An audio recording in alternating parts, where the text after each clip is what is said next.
Deuteronômio, capítulo de número 18, verso de número 9. Nós vamos pregar hoje com o violão, amém? Então já peço perdão para os seus ouvidos aí, de antemão. Eu creio que Deus tem algo específico para nós essa noite, e eu queria te convidar para que enquanto a gente ministre a palavra, que o Senhor também possa falar ao seu coração de maneira específica. Pode dar um pouquinho mais de volume para mim, fazendo favor. Bom, acharam aí Deuteronômio 18, verso 9? Amém? Bom, enquanto então, eu vou pedir para que você segure um pouco.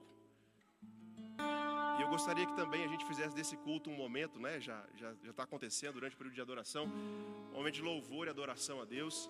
E eu creio que Deus tem algo para compartilhar no nosso coração. E antes de começar a mensagem, eu gostaria que você me acompanhasse numa canção muito conhecida, amém? Que diz assim: em espírito, em verdade, te adoramos, te adoramos. Em espírito, em verdade, te adoramos, te adoramos. Rei dos reis e Senhor, te entregamos nosso viver. Rei dos reis e Senhor, te entregamos nosso viver.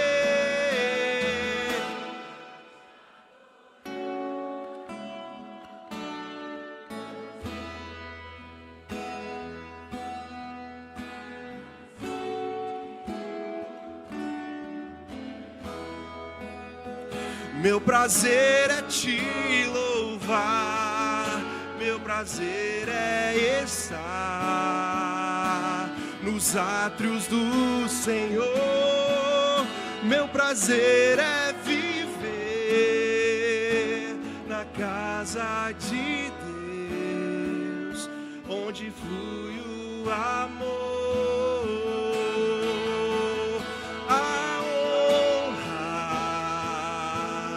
A glória, a força e o poder ao Rei Jesus, e o louvor ao Rei Jesus. Cante a honra.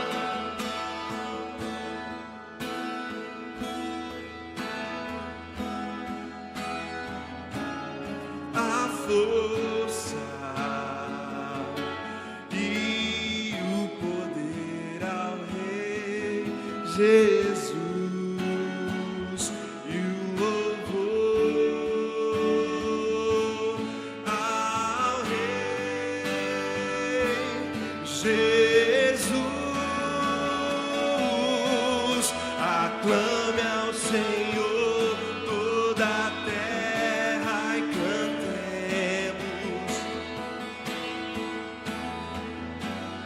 louvores ao Rei. Montanhas se prostrem e rujam os mares ao som de teu nome. Alegre,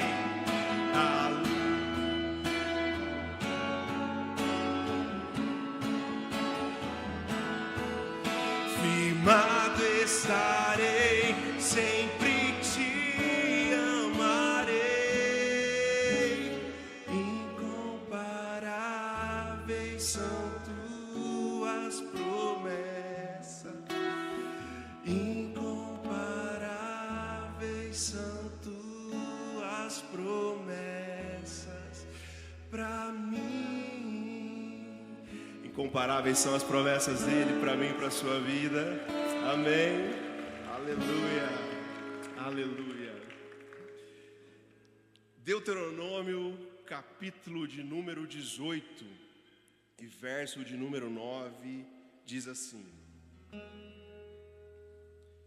os sacerdotes levitas e toda a tribo de Levi não terão parte nem na herança com Israel.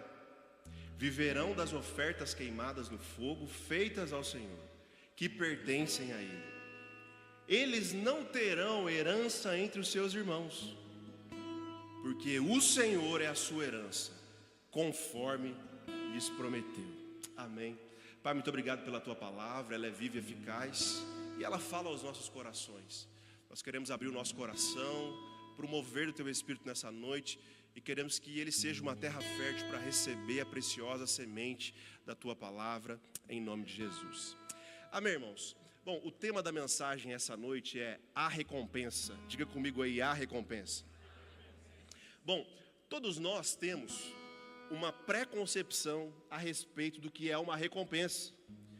E muito provavelmente a concepção de que eu e você temos a respeito de recompensa veio da nossa infância. Amém? Muito provavelmente você já deve ter ouvido dos seus pais: olha, se você passar de ano, se você tirar boas notas, aí então você vai ganhar o presente que você está pedindo, não é isso? Então, muitas vezes a gente interpreta a recompensa, né, no nosso imaginário, como algo que nós temos que nos entregar, algo que nós temos que nos dedicar, para depois então a gente ter uma recompensa. Amém? Esse é o basilar, e não tem nada de errado com isso. Ontem à noite eu estava aqui no culto, né, do Fields, esse povo animado e lindo de Jesus.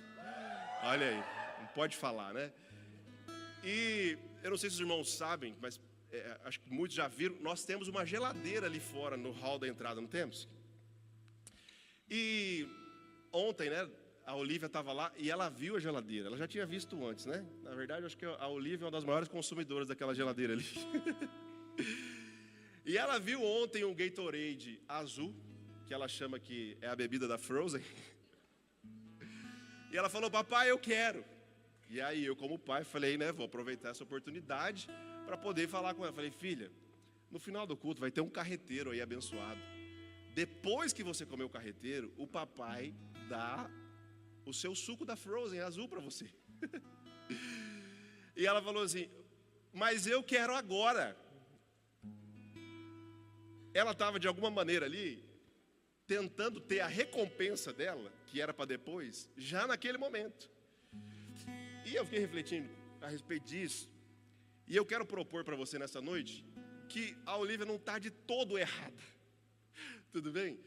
Por quê? Eu creio que quando a gente se entrega para algo, quando a gente se dedica para algo, é lícito a gente ter a recompensa posteriormente. Tudo bem? Por exemplo, você no seu colégio, na sua faculdade, no seu trabalho, na sua empresa, é lícito que você se dedique, se esforce, se entregue para depois você colher os seus frutos. Tudo bem até aí. Mas eu creio que existe uma perspectiva bíblica também que propõe para nós que é possível termos parte da recompensa mesmo antes da entrega, mesmo antes do esforço. Então, eu quero propor isso para você hoje, que biblicamente existem situações onde é possível se provar de parte da recompensa antes de você se esforçar. Tudo bem? E situações também onde a própria entrega já é a própria recompensa. E aí, o texto que nós acabamos de ler é um texto de Deuteronômio, capítulo 18, que fala sobre um episódio muito conhecido, que foi a constituição das tribos de Israel. E dentre as tribos de Israel, nós tínhamos a tribo dos levitas. E o que acontece? O povo está aqui entrando na terra prometida.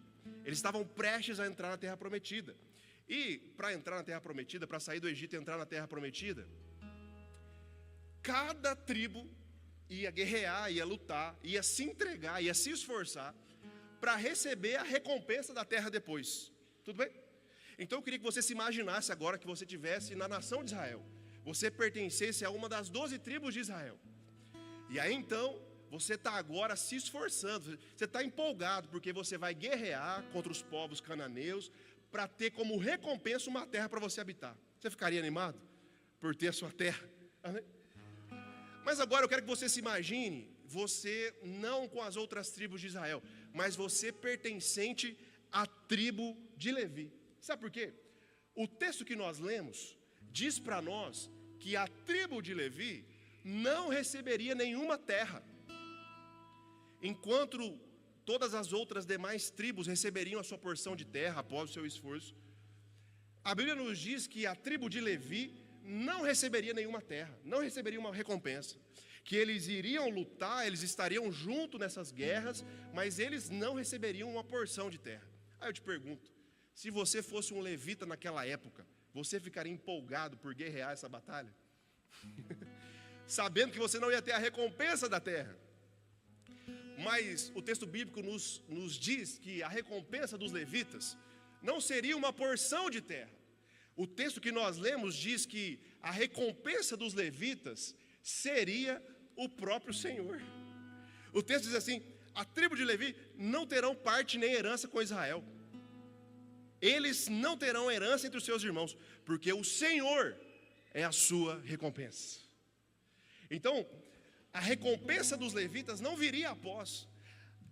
A tribo de Levi já receberia a sua recompensa por simplesmente o Senhor ter escolhido Levi, a tribo de Levi, para ser um povo separado para Ele. E aí talvez você esteja se perguntando, mas quem eram os levitas? Bom, os levitas eram dos 12, eram os filhos de Levi, né? Jacó teve 12 filhos, entre eles teve um filho chamado Levi, e Levi então teve ali as suas gerações, e os filhos de Levi eram conhecidos como os levitas, tudo bem? Levi teve três filhos, Gerson, Merari e Coate, e eles foram então escolhidos por Deus. Mas aí talvez possa surgir a pergunta para você: por que é que eles ganharam uma diferenciação dentro da nação de Israel? Por que só eles não ganharam uma porção de terra? Por que essa diferenciação? Bom, quando nós vamos ver ali o livro de Êxodo capítulo 13, vai dizer para nós que o Senhor escolheu para si os primogênitos. Naquele episódio onde eles estão saindo do Egito, então veio a praga, né, dos primogênitos, que todos os primogênitos dos egípcios morreriam, mas os filhos, os primogênitos de Israel que tivessem ali o sangue de um animal nos umbrais da porta, esses primogênitos não morreriam. E naquele episódio, o Senhor toma para si os primogênitos de Israel. Então o Senhor diz: olha, os primogênitos agora de Israel que eu poupei, eles são meus. Isso está lá em Êxodo 13. Caminhando um pouco mais, em Êxodo 19, eles estão agora, saíram do Egito, estão no pé do Monte Sinai. E o que acontece? O Senhor traz uma promessa para a nação de Israel que faria deles uma nação santa, um reino de sacerdotes. A proposta do Senhor então era para que toda a nação de Israel se tornasse um reino de sacerdotes. Está lá em Êxodo 19.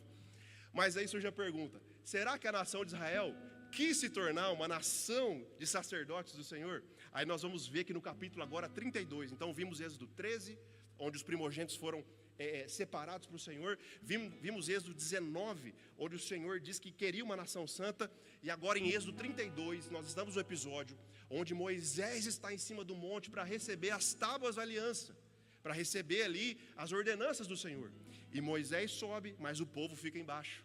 E você conhece a história que enquanto Moisés está no monte recebendo as instruções do Senhor, o povo ficou embaixo, e o povo começou a falar assim: mas peraí, Moisés está demorando. E aí o que eles fizeram? Eles tiveram uma brilhante ideia: vamos fazer para nós um bezerro de ouro. E aí então eles começam a adorar o bezerro de ouro. E o que acontece? Do alto do monte Deus diz para Moisés: Moisés, desça, porque o povo já se desvirtuou. Bom, o que acontece? Quando Moisés desce do monte, nós vemos que Moisés manda chamar os levitas para si. E aí a maior parte da tradição, né, dos autores bíblicos, dos intérpretes bíblicos, vai dizer que Moisés chama os levitas para si, porque os levitas provavelmente, isso é o que crê a maior parte da tradição cristã, os levitas não adoraram o bezerro de ouro, tudo bem? Então a maioria dos comentaristas entende que os levitas não participaram daquela idolatria. Então esse episódio, muitos creem que esse episódio então desqualificou todos os primogênitos de Israel. Então agora Deus chama os levitas para que essa tribo seja sua no lugar dos primogênitos. Olha o que diz Números 3:41. Tome, dá para colocar no telão? Números 3:41. Diz assim, ó: tome os levitas para mim, no lugar de todos os primogênitos. Vocês estão acompanhando? Deus tinha chamado os primogênitos, mas quando Moisés sobe no monte, todas as tribos ali se desvirtuam, e só a tribo de Levi não presta culto àquele bezerro de ouro. E então aqui há uma substituição. No lugar dos primogênitos, os levitas foram dados para o Senhor. E o Senhor disse: agora os levitas serão meus. Tudo bem? John MacArthur vai dizer assim: os levitas mostraram lealdade radical a Deus ao se posicionarem com Moisés. Isto é visto como ponto de virada que justifica a sua escolha para o serviço do tabernáculo. E então aqui agora, Deus está chamando os levitas para serem o povo, a tribo que iria ajudar na administração e no serviço do tabernáculo. Bom, quais eram então as funções dos levitas? De maneira bem simples, os levitas eles eram responsáveis pelo tabernáculo. Tudo bem? Então, dentro da tribo de Levi, eles cuidavam do tabernáculo. E como nós falamos, Levi teve 3 filhos, Gerson, Coate e Merari, que geraram gerações ali dentro, né, que foram os coatitas, os gersonitas e os meraritas. Então os coatitas, que eram os filhos de Coate, não era Coach, tá? Coate. Os filhos de Coate, eles eram responsáveis por cuidar dos utensílios do tabernáculo. A arca da aliança, a mesa dos pães da presença, o candelabro, o altar do holocausto, a bacia de bronze.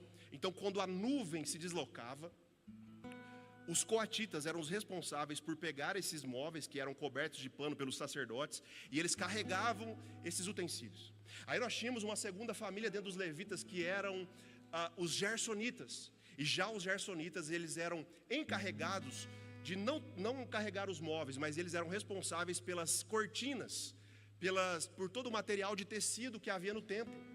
Então, a cobertura do templo, o tecido do templo, eram os gersonitas que cuidavam. E havia também os meraritas. Agora os meraritas eram uma força mais bruta, porque eles carregavam as estacas, carregavam as madeiras, as hastes do templo. Então, quando a nuvem se movia, os coatitas vinham, pegavam os utensílios do templo, os gersonitas vinham, pegavam as cortinas do templo, e os meraritas pegavam as hastes, todos aqueles materiais de madeira do templo. Tudo bem? Nós vemos que no decorrer da Bíblia, a função dos levitas mudou. Quando eles chegaram à Terra Prometida, eles não tinham que mais carregar o tabernáculo nos ombros. E aí então nós vemos ali eles começando agora a mudar de função, a terem a função agora de serem aqueles que ensinavam a lei. Mais para frente, quando Davi começa a reinar, nós vemos que Davi agora também acrescenta uma nova função para os levitas. E os levitas agora começam a adorar com música. Os filhos de Asaf, Emã e Jedutum começam a adorar com música dentro da tenda de Davi. Uma adoração 24 horas por dia, 7 dias por semana. Então a função dos levitas foi mudando com o tempo. Amém? Mas embora a função dos levitas fosse mudando com o tempo, quando eles chegaram na Terra Prometida, eles não tiveram terra. Porque a herança dos levitas era o Senhor. E os levitas eram então sustentados pelos dízimos e pelas ofertas. Eles ganharam também algumas cidades para morar, mas não eram cidades contínuas, não era um pedaço de terra, eram cidades no meio de outras tribos. E a herança do Senhor, a herança dos levitas não foi um pedaço de terra, foi o próprio Senhor. Obviamente, quando nós lemos a palavra de Deus, você pode estar se perguntando: tudo bem, pastor, mas eu não sou levita, eu estou na nova aliança. O que essa mensagem tem a ver comigo? O que tem a ver essa mensagem que os levitas não tiveram herança, não tiveram uma porção de terra, mas eles tiveram o Senhor por herança? Bom, como você frequenta a Édenes, você vai saber que o Antigo Testamento, ele é uma sombra do que haveria de vir.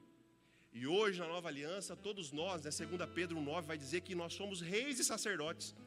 Algo importante a ser dito é que todo sacerdote era levita, mas nem todo levita era sacerdote. Ou seja, invariavelmente, todo sacerdote pertencia à tribo de Levi, eram os filhos de Arão. Mas hoje, na nova aliança, todos nós carregamos o sacerdócio. Nós não temos mais ninguém para nos representar diante de Deus, amém? E a Bíblia diz que o Antigo Testamento, ele era uma sombra dos bens futuros. Era uma projeção do que nós viveríamos na nova aliança. E se os levitas, a Bíblia diz também que toda a Escritura é útil para nos ensinar. Então, quando nós olhamos para a vida dos levitas, nós vemos um povo, de onde saíram os sacerdotes, um povo que não tinha nenhuma herança terrena, mas a herança dos levitas era o próprio Senhor. Então, se a antiga aliança já era possível ser provado de uma vida com Deus, onde o Senhor era a própria herança dos levitas, quanto mais na nova aliança. Tem uma música do Adhemar de Campos, é uma música muito antiga. Alguém conhece Adhemar de Campos aqui? Que ele retrata essa canção, tipificando qual era o sentimento dos levitas quando entraram na terra e não tiveram a terra por herança. E a música do Adhemar de Campos diz mais ou menos assim: Tu és a porção da minha herança, és o bem maior pra mim. O meu coração não pode mais viver sem o teu grande amor. Se você conhece, tu és a porção da minha herança, és o bem maior pra mim. O meu coração não pode mais viver sem o teu grande amor. E hoje, na nova aliança, todos nós podemos provar do que os levitas provavam, do que os sacerdotes provavam. O sumo sacerdote, apenas ele uma vez ao ano, entrava no Santo dos Santos. Mas hoje, a nova aliança, o véu se rasgou. E o véu que separava, a luz que outrora apagada, agora brilha. Só pra quê? Só pra te adorar.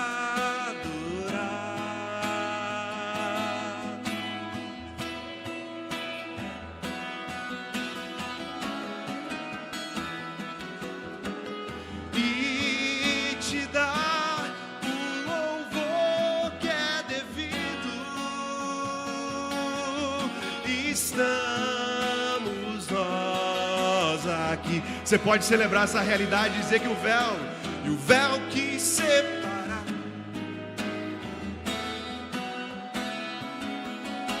a luz que outrora apagada,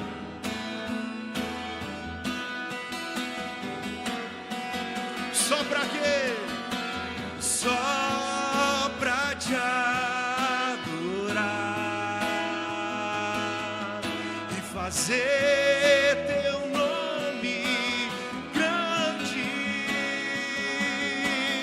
e te dar o louvor que é devido. Estamos nós aqui. O Senhor é a nossa recompensa, Ele é a porção da nossa herança. Nós podemos viver com Ele e saber que o melhor de Cristo já veio, que foi a sua salvação. Ele veio ao nosso encontro e aquilo que nos separava foi desfeito. E hoje nós podemos dizer também que Ele é a porção da nossa herança. Aleluia! Mais do que bens, mais do que terras, o Senhor é a porção da nossa herança. Amém. Graças a Deus. Esses dias eu estava no trabalho, contei isso para o pessoal do Field. Esses dias eu estava lá no trabalho e tem uma moça, né, uma senhora que estava limpando. E é uma dúvida muito comum, né? Será que existem levitas nos dias de hoje? Muita gente confunde. E eu encontrei ela e ela estava cantando, né? E eu falei, minha senhora, eu voltei para trás, eu percebi um ambiente diferente. Eu falei, você está cantando? Que música bonita. Ela estava limpando o chão. Eu falei, mas que música bonita que você está cantando? Ela falou, meu filho, é porque hoje à noite eu vou louvar na igreja. Eu falei, mas que bênção, você vai louvar esse hino? Ela falou, eu vou louvar esse hino. Eu vou cantar com a minha filha, vou cantar junto com a minha filha, porque a minha filha é levita do Senhor. Você acha que eu fui discutir teologia com ela ali, irmão? Eu falei, minha irmã, Deus te abençoe, Deus te guarde, que seja uma noite maravilhosa. E aí sempre quando eu vejo ela agora, eu falo, cadê as nossas canções, cadê a nossa música? Então nós temos que ter sensibilidade para alguns momentos, amém? Nós sabemos que hoje não existe levita na nova aliança, porque todos nós somos sacerdotes reais, amém? Graças a Deus. Agora eu quero ler com você Salmo capítulo 16. Salmo capítulo de número 16.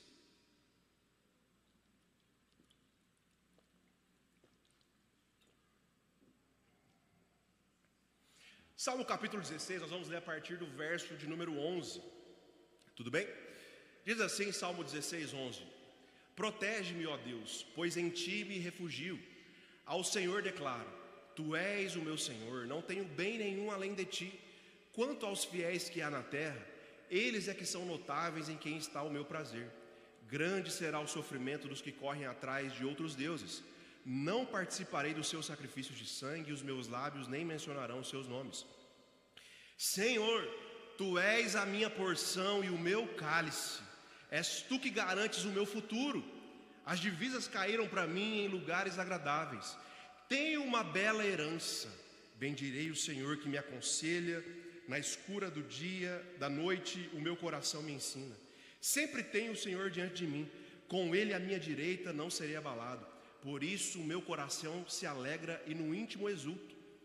Mesmo o meu corpo repousará tranquilo, porque Tu não me abandonarás no sepulcro, nem permitirás que o Teu santo sofra decomposição. Tu me farás conhecer a vereda da vida, a alegria plena da Tua presença, eterno prazer à Tua direita. Amém. Esse salmo aqui é um salmo de Davi. Ele é conhecido como o Mictã de Davi. E Mictã é uma expressão que aparece em alguns poucos salmos da Bíblia, que significa o escrito de ouro ou o poema escondido. Tudo bem? Bom, então aqui nós estamos diante de um poema muito nobre que o rei Davi escreveu. Pelo contexto nós vemos que ele está falando ali sobre perseguição.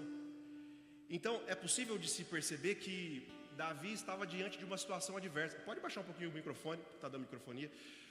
Davi está diante de uma situação adversa. Alguns vão dizer que provavelmente Davi estava ali fugindo de Saul, embora a Bíblia não deixe claro, alguns comentaristas vão interpretar dessa forma. Bom, esse salmo que nós lemos, o salmo de número 16, nós temos três divisões. Nós temos a divisão do verso 1 ao 4, do verso 5 ao 8 e do verso 9 ao 11. A primeira divisão fala a respeito da confiança no Senhor. Davi diz assim: protege-me, ó Deus. Ou seja, Davi estava colocando a sua confiança ali no Senhor. Amém? Ele está dizendo: protege-me, Senhor, enquanto eu estou passando por uma situação difícil, enquanto talvez, a interpretação mais comum, enquanto Saul está me perseguindo, me protege, ó Deus. Isso do verso 1 ao 4. Agora dos versos 5 ao 8, nós vamos ver Davi falando a respeito da satisfação dele com a sua herança, que era o Senhor. Então nós vemos Davi se regozijando. No verso 5 diz: Senhor, Tu és a minha porção e a minha herança. Então Davi ali está se alegrando com o Senhor, que o Senhor era a herança dele, que o Senhor era tudo que ele tinha. Tem um livro de um autor chamado John Piper, e o nome desse livro é Plena Satisfação em Deus. Que Piper, ele faz uma provocação a todos nós, e ele propõe nesse livro que a busca pelo prazer em Deus, ela não é somente um resultado da obediência em Deus, mas ela é parte da própria obediência. Tudo bem? Então Piper aqui, ele vai trazer essa perspectiva que o prazer em Deus que nós podemos buscar, ele não é somente um resultado que há de vir, mas ele é parte da própria obediência. Quem entendeu isso aqui? É uma proposição. E ele escreve assim, regozijar-nos em Deus é um mandamento. Se obediência significa fazer o que Deus me manda, então o prazer não é meramente uma consequência da obediência, mas é um ato de obediência. Então ele nos propõe que o prazer em Deus não é só o reflexo de uma obediência, mas ela faz parte da própria obediência. Ele propõe que o prazer em Deus é quase como se fosse um mandamento para o cristão. Nós vemos alguns versos bíblicos com um tom imperativo. Nós vemos, por exemplo, o Salmo 32, que vai dizer o quê? Alegrem-se no Senhor, exultem-se no Senhor. Ou seja, é um salmo que nos impera a nós nos alegrarmos no Senhor. O Salmo 37, verso 4, vai dizer o quê? Deleita-te também no Senhor. É um imperativo para nós termos prazer na presença do Senhor. É um imperativo para nós nos deleitarmos das delícias que existem à destra do Senhor. Nós vemos também Lucas 10, 20, vai dizer o quê? Alegrai-vos, porque o vosso nome está arrolado nos céus. Aí nós vamos ver o apóstolo Paulo agora também na Nova Aliança, estava preso, ele diz o quê? Alegrem-se no Senhor, outra vez direi, alegrai-vos. Então o Piper propõe para nós esse livro, eu recomendo a leitura, esse livro, Plena Satisfação em Deus. Ele propõe para nós que a satisfação, o prazer em Deus, ele é um mandamento para o cristão. Muito embora não esteja ali nos 10 mandamentos, e também não esteja arrolado dessa forma tão explícita, mas Piper propõe que buscarmos o prazer em Deus, buscarmos satisfação em Deus, é algo que deveria ser um imperativo para todo cristão. Quem entendeu isso aqui? Piper também diz que Deus é mais glorificado em nós quando estamos mais satisfeitos nele. Então Deus é glorificado também quando nós nos gloriamos nele, quando nós nos satisfazemos da sua presença, quando nós entendemos que ele é a nossa herança, que ele é a nossa porção, e nós encontramos alegria nisso. Nós estamos glorificando a Deus quando encontramos satisfação e alegria nele. Essa é a segunda parte do Salmo 16. E a terceira parte está ali entre os versos 9 e 11, onde ele fala a respeito de uma profecia messiânica, né? Diz assim: esperança eterna há em ti, não verei o meu corpo sofrer.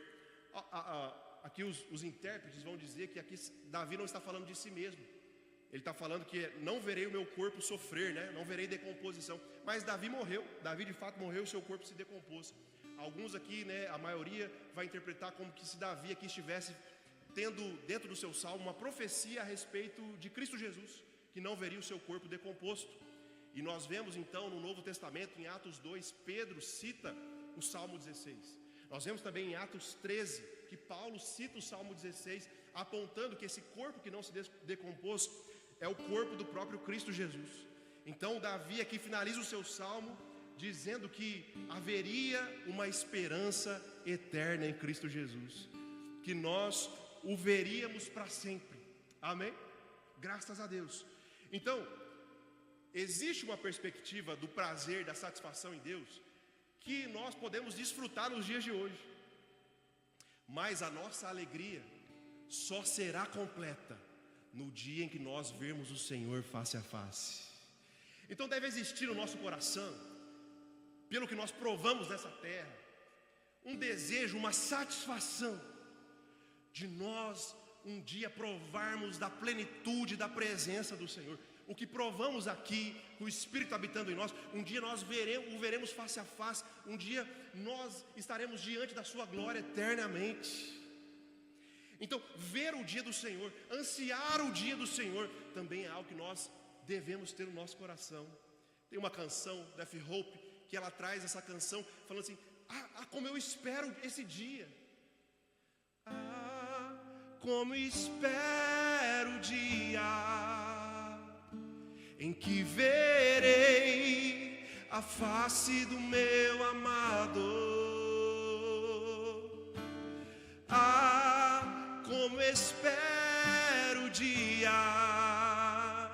em que a alegria enfim será completa. Como espero, vamos. Como espero o dia em que verei a face do meu amado. Como espero o dia em que a alegria enfim será completa. Eu encontrei o meu tesouro, eu encontrei o bem mais precioso, eu encontrei o meu tesouro, eu encontrei o bem mais precioso. E como o salmista, ele dizia no seu salmo: uma coisa vou pedir,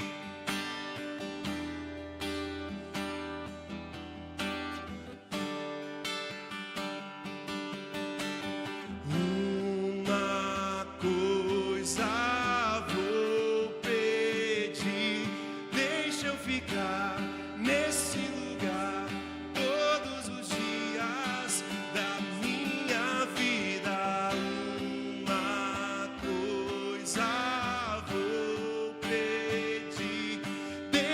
ficar nesse lugar todos os dias da minha vida.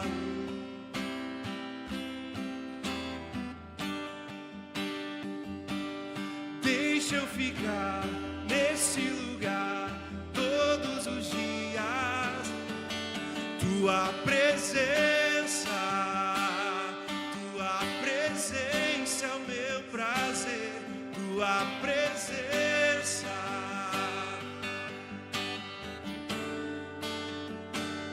tua presença, tua presença é o meu prazer. Tua presença,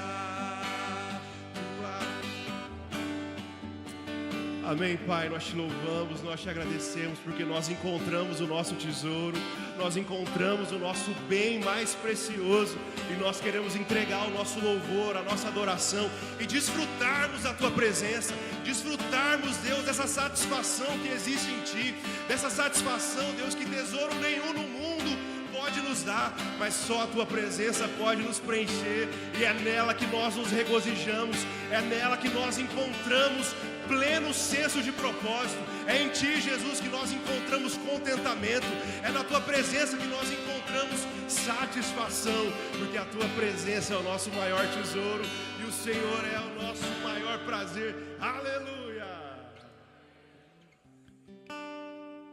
aleluia. E agora, para finalizar, eu quero que você abra o Salmo capítulo de número 42.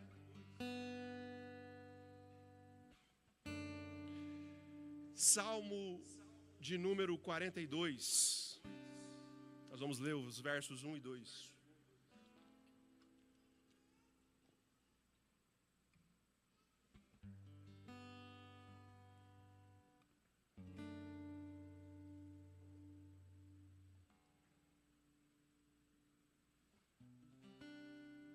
Diz assim: como a corça anseia por águas correntes, a minha alma anseia por ti, ó Deus. A minha alma tem sede de Deus, do Deus vivo. Quando poderei entrar para me apresentar-me a Deus? Amém. Esse também é um salmo muito conhecido de todos, onde aqui é um salmo dos filhos de Coré, e ele estava numa região refugiada, longe do templo que estava em Judá, em Jerusalém, e ele estava com saudades de estar no templo. Ele estava com saudades de estar ali na presença do Senhor, que naquele momento, né, estava representada pelo templo, pela arca. E ele traz para nós uma analogia, uma ilustração. E ele diz assim: assim como a minha alma, assim como a corça anseia por águas, a minha alma tem sede de ti. Então ele traz a analogia da corça. E corça é um animal ali da região da Europa, é semelhante ao nosso veado aqui, tudo bem? É um animal semelhante. E a corça, ela tem um forte desejo por águas. E aí, biologicamente, isso é explicado. A corça é um animal, né, que se alimenta ali de vegetais. E a corça, quando ela está ali sendo perseguida por algum predador, e em momentos onde ela está desidratada, o que acontece? Quando a corça fica desidratada, o seu corpo começa a soltar um forte odor, um forte cheiro. E quando então ela está desidratada, ou seja, quando ela está muito tempo sem tomar água, essa desidratação provoca a saída desse cheiro, a saída desse odor. E então o que acontece? Ela fica uma presa fácil para os predadores, que conseguem perceber esse cheiro da corça. E ela então fica uma presa muito fácil para ser capturada e ser morta. Então quando a corça percebe que ela está ficando desidratada, o que ela faz? Ela fica desesperada por água. Porque estar desesperada por água, encontrar água para a corça é uma questão de vida ou morte. É uma questão de sobrevivência. Porque se ela não se hidratar, se ela não beber água, a sua desidratação solta esse cheiro, que então vai fazer com que os predadores a ataquem. Então, para a corça, beber água é uma questão de vida ou morte. E aqui o salmista está dizendo: assim como a corça anseia por águas, A minha alma anseia pelo Senhor. Se nós pudermos entender a profundidade desse salmo, é como se o salmista estivesse dizendo: se eu não estiver perto do Senhor, se eu não estiver na tua presença, se eu não estiver provando da herança que é Ele para mim, se eu não estiver plenamente satisfeito nele, eu sei que eu vou virar uma presa fácil, eu sei que eu vou desidratar e vou estar correndo riscos. Paulo Rocha pregou pela manhã a respeito de ambientes onde nós somos tentados. E talvez estar desidratado, estar sem beber da água do Espírito, sem beber da água da presença, nos leve a situações onde nós podemos simplesmente estar mortos espiritualmente. E o salmista faz esse apelo. Então, se as Escrituras estão tão recheadas de textos e de verdades, desde apontando para os levitas que tinham o Senhor como herança, apontando para o Salmo de Davi, que diz que a sua alegria, a sua satisfação está no Senhor, como também o Salmo aqui dos filhos de Coré, que diz que a nossa alma precisa ansiar pelo Senhor, assim como corça anseia pelas águas, porque muitas vezes nós não temos tido essa satisfação, porque muitas vezes nós não temos tido esse desejo, o mesmo desejo de ansiar pela presença do Senhor. E aí existem algumas respostas. A falta de anseio pelo Senhor demonstra que existe algo em nós que está desajustado. Para quem tem filho pequeno aí, né, até para os adultos também, sabe que um dos primeiros sinais que uma criança não está bem é o quê? Quando ela para de comer, não é isso? Quando ela para de ter interesse por comer, se alimentar. Significa que ali pode existir uma condição onde ela não está tão bem assim. Fazendo um paralelo, me permitam esse paralelo para que você possa entender.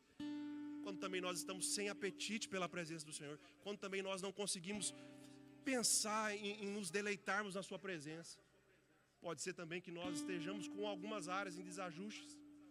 Mas eu creio que o Senhor te trouxe isso aqui essa noite porque Ele quer trabalhar na sua vida, que Ele tem algo específico para você nessa noite também, amém. Talvez um segundo motivo é que a falta desse anseio pode ser porque nós estamos cheios de outras coisas. Estamos nos fartando, nos alimentando de outras coisas que não a presença do Senhor. Eu não sei se você já teve a oportunidade de ir num casamento, e você sabe que o casamento, né, uma das horas mais aguardadas ali, obviamente após a cerimônia, é o jantar, não é isso? Aleluia! E eu não sei se você já teve, né, a experiência de ir num casamento, onde a entrada do casamento já parece um próprio banquete. Eu não sei se você já teve essa experiência de se empolgar um pouco nas entradas. E quando você se empolga um pouco nas entradas, quando vem o prato principal, você fala assim: rapaz, eu acho que eu exagerei na entrada, não é isso? E aí vem aquele salmão com molho de maracujá, aquele risoto com 4 queijos, aleluia. E eles falam assim: rapaz, eu acho que eu perdi a delícia principal porque eu me enchi de outras coisas. Quero trazer esse paralelo também. E perdoe a simplicidade, mas só para você entender que muitas vezes a gente se enche de tantas coisas, às vezes são superficiais, que não há espaço no nosso coração, não há desejo no nosso coração de ansiarmos pela presença de Deus, pelas delícias que há, assim como o salmo que nós lemos diz que na destra do Senhor há delícias perpetuamente. Tantas distrações nos dias de hoje, tantas coisas que nos roubam a atenção da presença do Senhor. São tantas situações que nós temos que lidar, que muitas vezes chega no final do dia, ou no final de uma semana, e a gente parece que é engolido pela rotina. E aí parece que a gente vai ficando distante. E às vezes o domingo é o único respiro que nós temos. O domingo é o nosso balão de oxigênio. Mas, como nós estamos vendo, o Senhor é a nossa herança. Nós podemos prová-lo, mesmo em meio a uma rotina atribulada. Mesmo em meio a um dia corrido, quando você está dirigindo de um lugar para o outro, você pode ali ter um momento com o Senhor, de orar com o Senhor, de colocar uma canção que vai te levar, elevar a sua consciência que o Senhor está contigo. As mamães no meio das madrugadas trocando fralda dos filhos, ali pode ser um momento onde você reflete sobre a bondade do Senhor. Os irmãos que estão trabalhando aí talvez em aplicativos, na correria do dia a dia, tantas coisas, e talvez parece que você está distante, mas naquele momento você pode fazer daquele lugar um altar de adoração, porque o véu já foi rasgado. Porque há delícias na presença do Senhor, há prazeres na presença do Senhor. Eu creio, irmãos, no Evangelho, sim, onde nós muitas vezes vamos caminhar debaixo de obediência, sem sentir nada, sem ver nada, sem perceber nada, simplesmente obedecendo, mesmo sem ver. Eu creio que isso faz parte da jornada cristã. Mas também nós não podemos desprezar o que a Bíblia nos aponta a respeito de nós nos deleitarmos também no Senhor. Nem todo dia vão existir lágrimas nos seus olhos, nem todo dia você vai acordar radiante. Mas certamente isso talvez se prolongar somente na obediência, somente em jornadas, em estações após estações, onde você parece que não consegue mais molhar os seus olhos, pode ser que isso, meu irmão, te leve a um estágio de frieza. Nós não pregamos a respeito de um emocionalismo, de um sentimentalismo, mas nós não podemos desprezar a riqueza das Escrituras que nos apontam na direção de nós reverenciarmos a presença e de nós nos deleitarmos na presença do nosso Pai. Haverão dias onde você não vai ver nada, você não vai estar sentindo nada, você vai caminhar por obediência. Mas eu creio também que precisam existir dias onde nós podemos ter a liberdade de derramar o nosso coração diante do Senhor, de derramar as nossas dores diante do Senhor, sabendo que Ele é um Pai bondoso e amoroso. E talvez um terceiro motivo, porque nós não ansiamos tanto pela presença, assim como essa corça ansia por águas, uma questão de vida ou morte, né? O Evangelho para nós, convenhamos, talvez na maioria dos dias passa longe de ser uma questão de vida ou morte, a gente buscar o Senhor. Mas talvez uma terceira perspectiva é que talvez o nosso paladar esteja muito viciado com outras coisas, com outras questões. Eu nunca fui muito adepto, aqui os nutricionistas vão, né, me perdoar aí, mas eu nunca fui muito adepto a frutas, irmãos. Há uma dificuldade, alguém mais compartilha a dificuldade de comer fruta, legumes? Misericórdia, é difícil. Nunca fui muito adepto a isso. E aí a gente vai, né, as nossas papilas gustativas vão ficando, parece que viciadas em tudo aquilo que ressalta o sabor. No glutamato, nos monossódicos, em tudo aquilo que ressalta sabor, já vai ficando viciado em tudo aquilo que parece que vicia o nosso paladar, no excesso de açúcar, no excesso de gordura. Afinal, quem não gosta daquela picanha com uma gordura, aleluia, né, Roberval? Aquela ponta de costela maravilhosa. E muitas vezes, a gente se esquiva desses nutrientes que são essenciais para nós. As frutas, as verduras, os legumes. E certa vez eu estava com muita dificuldade de comer fruta. Tenho melhorado. Não digo que eu tenho alcançado, mas uma coisa faço, me esquecendo das coisas que para trás ficam. Avanço para o prêmio da soberana. E um dia eu falei assim, rapaz, foi até indiretamente, eu comecei a entrar num período de ser mais intencional em fazer jejum. E eu não sei se você sabe, mas o jejum parece que ele vai limpando a gente, é uma detoxificação. Parece que o nosso corpo vai entrando numa espécie de um reset. E inclusive as nossas papilas gustativas, elas vão ficando, vão se limpando. E eu só sei que enquanto Paola sempre gostou de frutas, sempre a cesta lá de casa esteve cheia de frutas que ela comia e eu passava longe. E eu passava olhando para as frutas e preferia outras questões. Mas certo dia, após entrar no período de jejum, algo aconteceu diferente. Eu passei do lado da cesta de frutas e lá havia uma manga. E eu estava saindo de um jejum e eu estava com muita fome. E o jejum, como eu disse, ele vai limpando as nossas papilas, vai renovando, né, os nossos apetites por alguns sabores.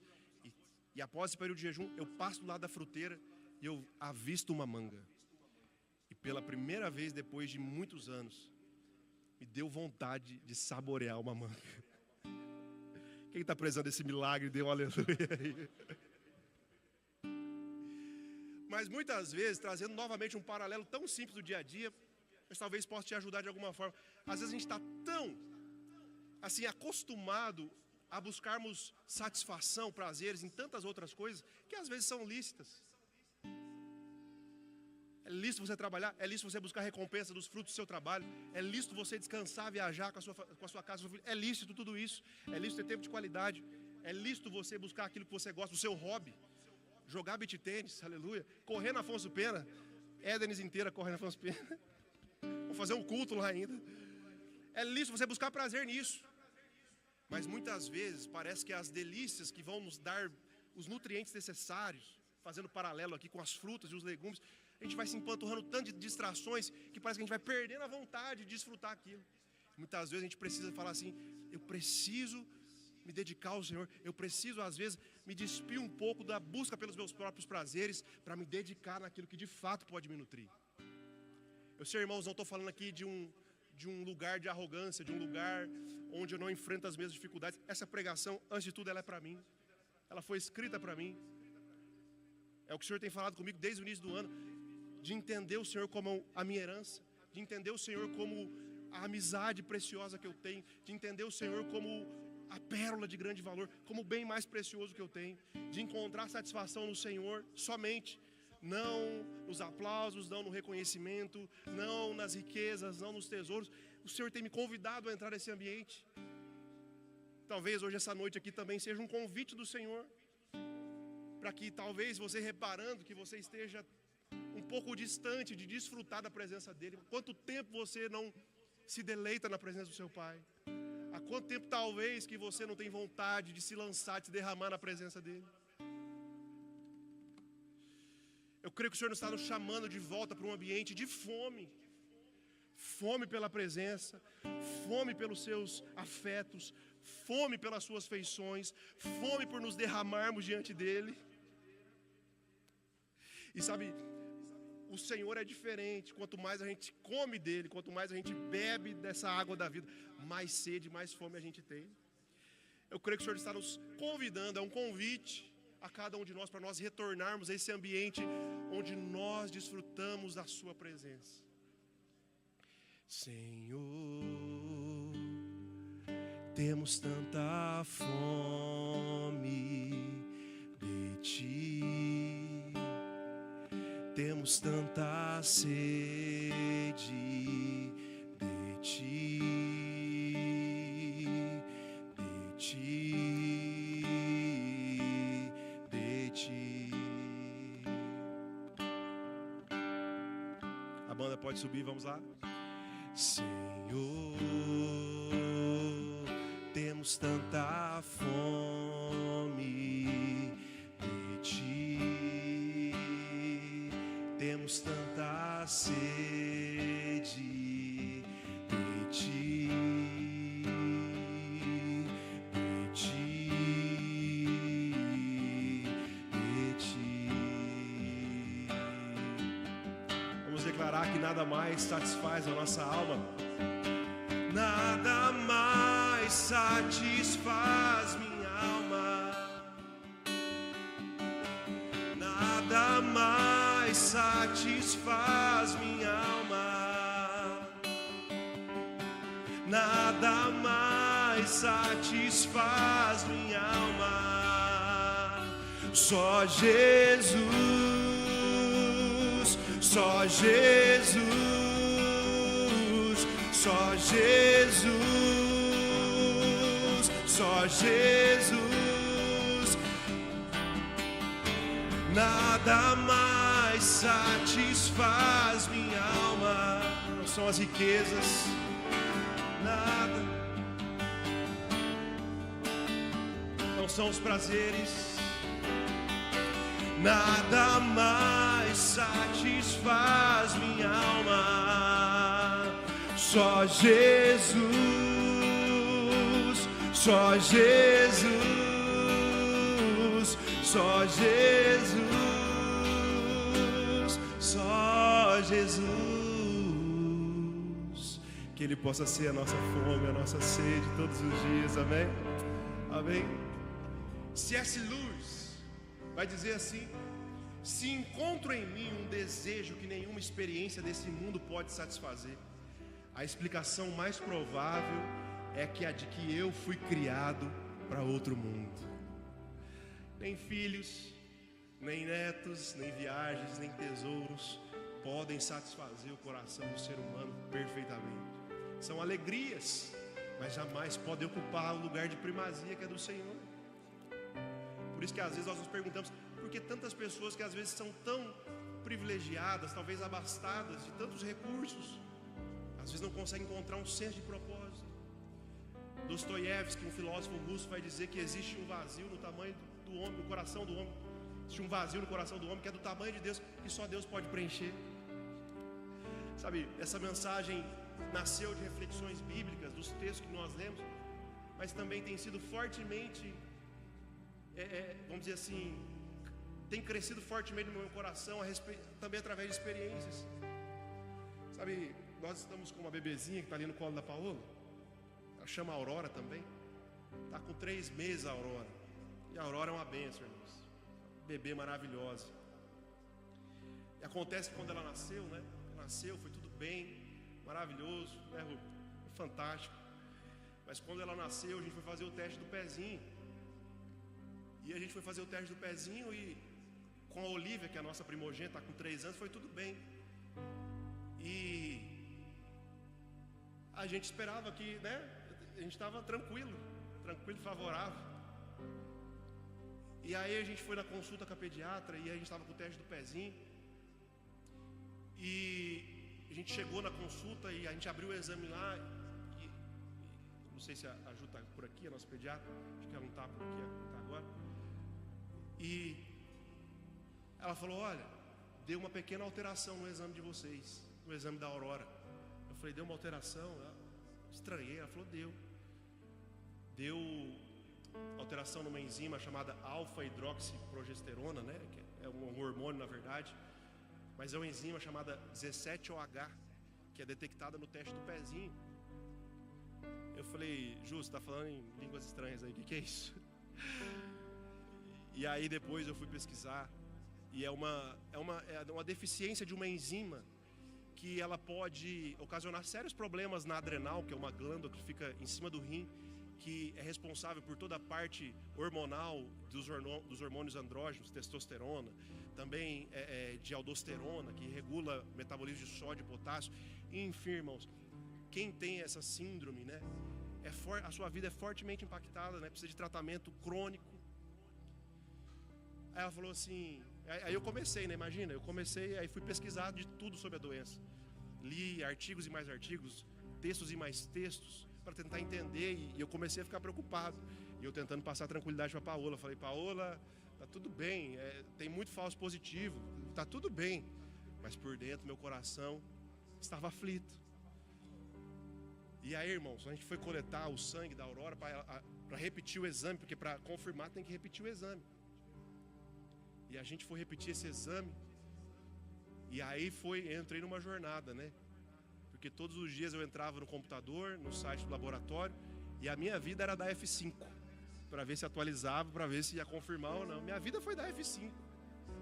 E aí eu sei que eu estava me deparando já, assim, parece que eu não estava vivendo. A minha vida era da F5. Eu estava vivendo por dar F5, para ver se o resultado chegava. E pensa no resultado que demorou, irmãos. E Deus já tinha me dado essa palavra de refletir sobre Ele ser a minha herança. E aí então o Senhor ministrou no meu coração durante vários dias. Ele fez uma pergunta para mim. Falou, Renato, você está aí dando F5 desesperadamente. Mas o que esse resultado, quando sair, o que esse resultado vai mudar na nossa relação? Eu vou continuar sendo a sua herança? Vou continuar sendo o seu prazer? Vou continuar sendo a sua alegria? Eu vou continuar sendo a sua satisfação? Ou se esse resultado por acaso vier de uma maneira diferente, a sua alegria vai se esvair. Irmãos, eu fui quebrado pelo Senhor. Eu falei, Senhor, talvez eu não tenha tanta fé para responder que o Senhor vai continuar sendo totalmente a minha herança. Talvez meu coração pode se desajustar.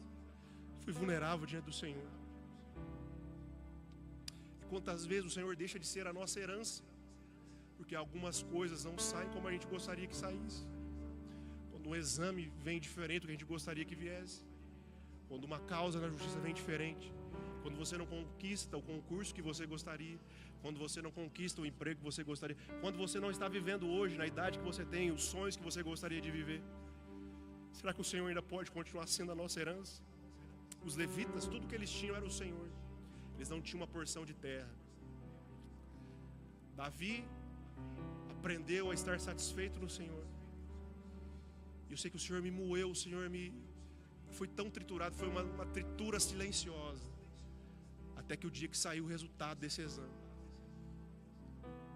E o exame veio negativo. E eu nem consegui comemorar direito. A gente chorou bastante, porque realmente, né? E veio negativo, e a gente está numa fase agora de acompanhamento para alguns parâmetros irem se normalizando, mas o exame principal veio negativo. Agora a gente vai repetir, já está baixando, e é um acompanhamento aí até tudo se normalizar. E graças a Deus por isso, eu fiquei feliz, óbvio. Mas o Senhor também me trouxe à mente a história de tantos irmãos que eu conheço, que congregam conosco, que tiveram um diagnóstico de outras situações positivas e continuam adorando o Senhor, continuam servindo ao Senhor. E a minha única oração foi simplesmente: Senhor, me ensina a tê-lo como a minha herança, onde a minha satisfação não vai estar nas terras que eu conquistar, nos momentos onde eu vou conseguir as coisas que eu gostaria que fosse. E tantos irmãos aqui nos abençoam tanto com o seu testemunho de fé, de continuar de pé, mesmo quando o diagnóstico se confirma. Eu creio que hoje o Senhor está nos convidando para tê-lo como a nossa herança, para tê-lo como a porção da nossa herança, como o bem maior para nós. Santo Agostinho vai dizer que inquieto está o nosso coração enquanto não repousa em Ti. Hoje é uma noite de nós cantarmos que o anseio do nosso coração é o Senhor, que Ele é tudo o que nós queremos, que todas as nossas fontes estão nele. Hoje é uma noite de nós falarmos: Senhor, nós queremos entregar o nosso coração ao Senhor, para o Senhor ser a nossa porção, para nós nos deleitarmos na Tua presença, para nós nos regozijarmos em Ti, nos cenários favoráveis, mas também nos cenários desfavoráveis. Hoje o Senhor está nos convidando para que Ele seja o centro do nosso coração, o tesouro precioso, a pérola de grande valor, que Ele possa ser o anseio do nosso coração, assim como aquela corça que entende que se ela não se hidratar, ela está correndo risco de vida, que se a gente também não se encher do Senhor, se nós não derramarmos o nosso coração diante dEle, nosso coração está correndo um sério risco de se esfriar. Eu creio que o Senhor essa é uma noite de restauração, essa é uma noite de renovo para muitos aqui nessa casa. Nós vamos celebrar, vamos adorar o Senhor com essa canção, que Ele diz que Ele é o anseio do nosso coração, amém? Agora eu vou deixar quem sabe cantar de verdade, né?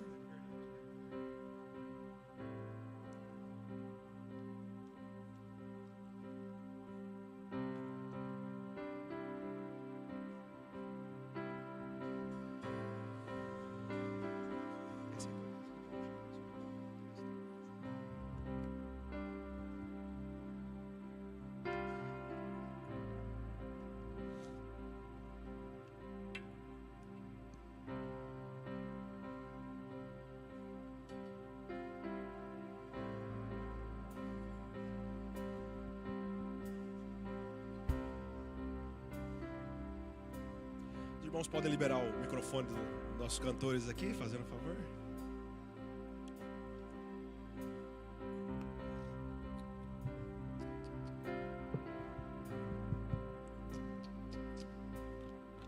És o anseio do meu coração, és o desejo dos meus olhos. Digo a minha alma, cheia que buscava água que sacia, palavra que me guia. És o anseio do meu coração, és o desejo dos meus olhos. Digo a minha alma, achei o que buscava, água que sacia, palavra que me guia. És tudo que eu quero, Deus, tudo que eu quero. És tudo que eu quero, Deus, tudo que eu quero. Todas as minhas fontes estão em você. És tudo que eu quero, Deus, tudo que eu quero. Você pode ficar de pé no seu lugar nesse momento. És tudo que eu quero, Deus, tudo que eu quero. És tudo que eu quero, Deus, tudo que eu quero. Todas as minhas fontes estão em você. És tudo que eu quero, Deus, tudo que eu quero.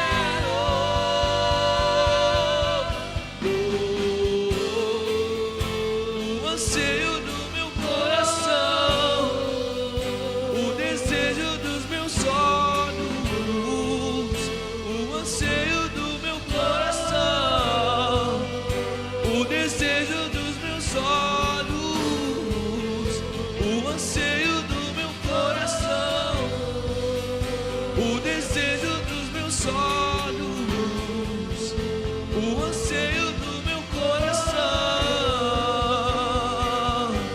És tudo que eu quero, Deus, tudo que eu quero. És tudo que eu quero, Deus, tudo que eu quero. Todas as minhas fontes estão em você. És tudo que eu quero, Deus, tudo que eu quero. Amém. Graças a Deus. Todos de olhos fechados agora. Quero fazer um convite para você que entrou aqui nessa noite buscando sentido para a sua existência, buscando um propósito para a sua existência. Você ouviu falar desse Jesus que tem o poder de encher o teu coração de alegria, encher o teu coração de senso de significado. Esse Jesus que tem o poder de abraçar os seus dias com a consciência que você é amado. Esse Jesus que quer ser a sua herança. Esse Jesus que quer ser o seu bem mais precioso. Talvez você está cansado de buscar alegria, prazer e satisfação em tantos lugares. Mas hoje o Senhor quer ser o centro do seu coração. Ele quer batizar o seu coração com a alegria que existe na presença do Espírito Santo. Então, se você está aqui nessa noite e gostaria de entregar o seu coração para Jesus, não é entregar o seu coração para mim, para essa igreja, mas é entregar o seu coração para Jesus, para ser plenamente satisfeito nele. Então, você que está aqui nessa noite gostaria de entregar o seu coração para Jesus. Talvez você já ouviu falar sobre ele, mas nunca abriu seu coração de fato para conhecê-lo. Você está aqui e gostaria de conhecer Jesus, de entregar o seu coração para ele. No lugar onde você está, eu gostaria que você levantasse uma das suas mãos. Você que está aqui nessa noite e gostaria de conhecer Jesus, de entregar o seu coração para Jesus, levante a sua mão no lugar onde você está. Você que quer, graças a Deus, permaneça sua mão levantada. Quantos mais essa noite querem conhecer o Senhor, querem entregar o seu coração para Jesus? Graças a Deus. Eu quero estender esse convite. Talvez você já tenha caminhado com Jesus, mas por algum motivo você se afastou, se distanciou. Então você está aqui e gostaria de voltar para Jesus. No lugar onde você está também eu gostaria que você levantasse uma das suas mãos. Se você está aqui e gostaria de voltar para os braços do seu Pai, de voltar para Jesus, levante uma das suas mãos. Graças a Deus, veja sua mão levantada aqui. Quantos mais essa noite querem voltar para os braços do Pai ou aceitar Jesus? Graças a Deus, veja sua mão levantada também. Graças a Deus, graças a Deus. Nós, enquanto igreja, queremos poder te abraçar. Eu quero poder apertar a sua mão e orar por você. Eu queria fazer um convite para que você viesse aqui na frente, para que nós pudéssemos orar por você, pode ser? Igreja, vamos aplaudir esses irmãos. Você que levantou as mãos pode vir aqui.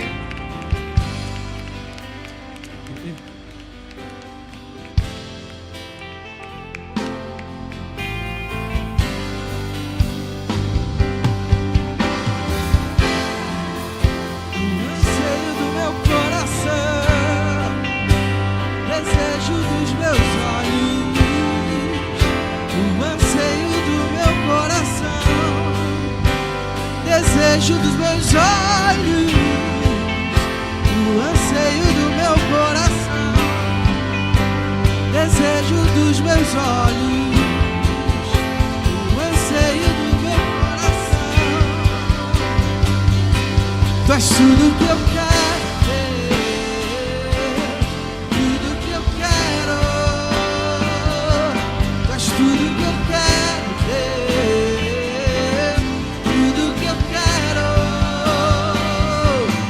Todas as minhas fontes estão em você. Tu és tudo que eu quero, tudo que eu quero. Amém, amém. Vou pedir para que as pastoras que estão presentes aqui possam tocar nessas irmãs e os irmãos, os pastores também. Vamos orar, pôr as mãos sobre eles. Graças a Deus, graças a Deus. Vamos orar por vocês, amém? E essa vai ser uma oração de entrega para vocês entregarem o coração de vocês para Jesus, amém? E a igreja vai fazer muita festa depois. E depois da oração nós temos aqui, vai levar para lá? Vem aqui na frente. Depois da oração, irmãos, esse rapaz aqui vai querer ter uma palavra com vocês para entregar um presente para vocês, tá? Tudo bem, aí você conduz. Vamos orar por esses irmãos agora, feche seus olhos. Pai, muito obrigado. Obrigado, Jesus, pela Tua palavra, ela é viva, ela é eficaz. Obrigado, Jesus, porque o Senhor um dia nos encontrou, quando estávamos, Jesus, perdidos, sem rumo, tentando encontrar alegria e satisfação em tantas coisas. Mas o Senhor veio até nós, derramou o Teu sangue, para que pudéssemos ser feitos filhos do Senhor. E obrigado, Pai, porque hoje nós podemos relembrar que o Senhor é a nossa herança, que o Senhor é o nosso bem mais precioso. Pai, nós oramos pela vida dos nossos irmãos. Declaramos, Jesus, uma nova estação, um novo tempo, onde eles provarão, Pai, de uma alegria plena, de uma satisfação plena. Onde, Jesus, a Tua presença vai ser o norte, onde a Tua presença, Pai, vai conduzi-los todos os dias. Pai, perdoa os pecados dos Teus filhos e escreve os nomes deles no livro da vida, e que o Teu Espírito Santo comece a habitar no coração deles a partir de hoje, e que eles possam sentir a alegria da salvação, que eles possam provar todos os dias que existe um Deus disponível, um Pai que nos ama, um Pai que nos envolve, um Pai que nos abraça e um Pai que nos dá senso de propósito e significado.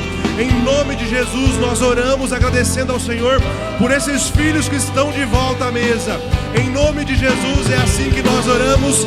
Amém, amém. Sejam bem-vindos à família de Deus.